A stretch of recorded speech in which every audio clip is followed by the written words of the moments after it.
இன்றைக்கி கடவுள் நம்மளுக்கு கொடுத்துருக்க வசனம் எசேக்கியேலின் புத்தகம் 18:23. துன்மார்க்கன் சாகிறது எனக்கு எவ்வளவேனும் பிரியமோ, அவன் தன் வழிகளை விட்டு திரும்பி பிழைப்பது அல்லவோ எனக்கு பிரியம் என்று கர்த்தராகிய ஆண்டவர் சொல்லுகிறார். இந்த வசனத்தை கொண்டு கடவுள் நம்மகிட்ட என்ன சொல்கிறது பார்ப்போம்.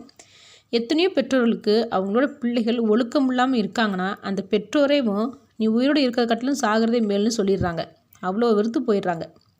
ஆனால் தேவன் அப்படி சொல்லாமல் தவறான வழியில் விட்டு திரும்பி வா, எனக்கு அதுதான் பிரியம், நீ சாகிறது எனக்கு பிரியம் இல்லை அப்படின்றத சொல்கிறாரு. பொதுவாகவே குழந்தைகள் மேலே ரொம்ப அன்பு செலுத்தி அவங்க தான் அவங்களோட உலகமாகவே நினச்சி தான் பெற்றோர்கள் வந்து வாழ்கிறாங்க. அப்படி இருந்துமே தவறான வழியில் அந்த பிள்ளைகள் இருக்கும்போது வெறுப்பு வந்துடுது.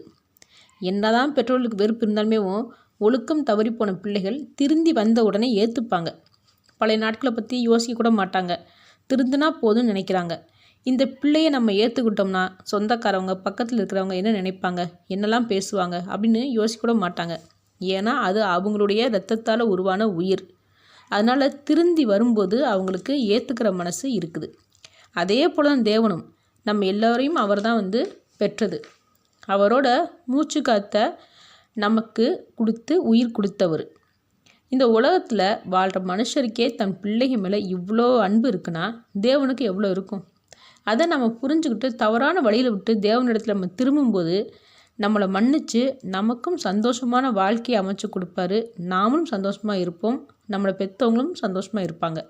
ஆமேன்.